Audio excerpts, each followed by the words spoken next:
ഇനി എങ്ങോട്ടാണ് നമ്മൾ പോകുന്നത്? ഇനി നമുക്ക് തീർച്ചയായും രാഷ്ട്രീയ വാർത്തകൾ. അതിൽ ഈ തുടക്കത്തിൽ സൂചിപ്പിച്ചു, മലയാളികളെ സംബന്ധിച്ചിടത്തോളം അവർ മാധ്യമ സാക്ഷരത കൂടിയുള്ളവരാണ്. അതുകൊണ്ട് തന്നെ ഈ രാഷ്ട്രീയ നീക്കങ്ങൾ, അതിനകത്ത് നടക്കുന്ന കാര്യങ്ങളൊക്കെ മലയാളികൾക്ക് ഇൻട്രസ്റ്റിംഗുമാണ്. അതിൽ തന്നെ CPM ആകുമ്പോൾ, പ്രത്യേകിച്ച് ഭരണത്തിലിരിക്കുന്നത് എന്നതുകൊണ്ടാണ് നമുക്ക് ആ വാർത്തകളിലേക്കാണ് പോകേണ്ടത്. അതിലേറ്റവും പ്രധാനപ്പെട്ടത് നമ്മൾ നേരത്തെ സൂചിപ്പിച്ചതുപോലെ ആലപ്പുഴയുമായി ബന്ധപ്പെട്ട് ഈ ലഹരി കടത്തിൽ പാർട്ടി അംഗങ്ങൾക്ക് തന്നെ പങ്കുണ്ട് എന്നത് പുറത്തു വരുന്നതിനിടയിലാണ് ഇന്ന് CPM-ന്റെ യോഗം നടക്കുന്നത്. അത് തലസ്ഥാന നഗരിയിലാണ്. ഒപ്പം CPI-യുടെ യോഗമുണ്ട്, LDF-ന്റെ യോഗമുണ്ട്. ആ വാർത്തകളുടെ എല്ലാം ഒരു സമഗ്ര ചിത്രവുമായി നമുക്ക് അരുണിലേക്ക് പോകാം. അരുൺ ഇപ്പോൾ തിരുവനന്തപുരത്ത് നിന്ന് ചേരുന്നുണ്ട്. അരുൺ, എന്തായാലും ഈ തണുത്ത പ്രഭാതമാണ്, പക്ഷേ രാഷ്ട്രീയത്തിലേക്ക് എത്തുമ്പോൾ അതെപ്പോഴും ചൂടുപിടിച്ച വാർത്തകളായിരിക്കുമല്ലോ. ഇന്ന് എന്തായിരിക്കാം ഇടതുപക്ഷത്തെ, അത് CPM-ലാണെങ്കിലും CPI-ലാണെങ്കിലും ഒക്കെ ചൂടുപിടിപ്പിക്കാൻ പോകുന്നത്? വളരെ പ്രധാനപ്പെട്ട 3 യോഗങ്ങളാണ് തിരുവനന്തപുരത്ത് നടക്കുന്നത്.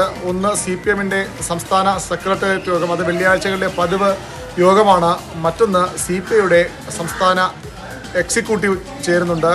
ഇടതുമുന്നണിയുടെ നേതൃയോഗവും ചേരുന്നു. ഇടതുമുന്നണി യോഗം തന്നെയാണ് ഏറ്റവും പ്രധാനം. കാരണം ഇടതുമുന്നണി യോഗത്തിൽ മുന്നണി കൺവീനർ EP ജയരാജൻ ഒരു ഇടവേളയ്ക്ക് ശേഷം പങ്കെടുക്കുന്നു. നമുക്കറിയാം, തലസ്ഥാനത്ത് നടക്കുന്ന മുന്നണി യോഗങ്ങളിലടക്കം പങ്കെടുക്കാതെ വിട്ടുനിന്നുകൊണ്ട് EP ഒരു പ്രതിഷേധം നേതൃത്വത്തെ അറിയിച്ചിരുന്നു. അദ്ദേഹം സജീവ രാഷ്ട്രീയത്തിൽ പിൻവാങ്ങുന്നു എന്ന ആലോചനകൾ വന്നിരുന്നു. ഏതായാലും ആ പിണക്കമൊക്കെ മാറ്റി EP ജയരാജൻ പാർട്ടി നേതൃയോഗം സംസ്ഥാന സെക്രട്ടറി അദ്ദേഹം പങ്കെടുക്കും. അതിനുശേഷം ഇടതുമുന്നണി യോഗത്തിലും പങ്കെടുക്കുമെന്ന് ഉറപ്പായിരിക്കുകയാണ്.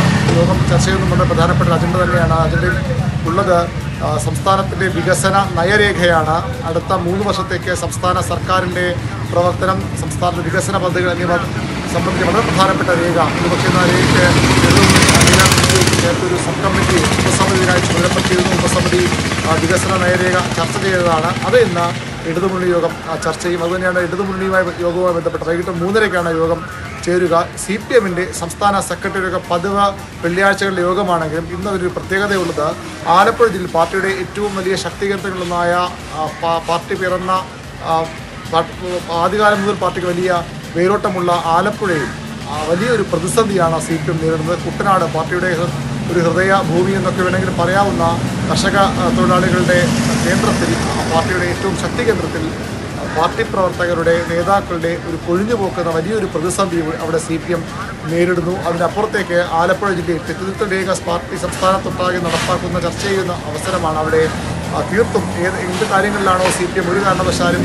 പാർട്ടി പ്രവർത്തകർ നേതാക്കൾ ചെന്നു പെടരുതെന്ന് ആഗ്രഹിക്കുന്നത്, നിരന്തരം ആവശ്യപ്പെടുന്നത്, അത്തരം പ്രശ്നം ലഹരി മാഫിയുമായുള്ള ബന്ധം, അത് പാർട്ടിയുടെ അത്ര ചെറുതല്ലാത്ത നേതൃഘടകത്തിൽ നിൽക്കുന്ന ആളുകൾ പോലും അത്തരത്തിൽ വളരെ പരസ്യമായ ബന്ധമുണ്ടായി അതിനെ തുടർന്നുള്ള നടപടികൾ നേരിടുന്നുവെന്ന വളരെ ഗുരുതരമായ വിഷയം ആലപ്പുഴയിലുണ്ട്. അങ്ങനെ സംഘടനാ രംഗത്ത് വലിയ പ്രതിസന്ധിയാണ് ആലപ്പുഴയിൽ CPM ഇപ്പോൾ നേരിടുന്നത്. തെറ്റുതിരുത്തൽ നടപടികളുമായി പാർട്ടി മുന്നോട്ട് പോകുന്നുണ്ടെങ്കിലും അത്ര എളുപ്പമല്ല കാര്യങ്ങൾ.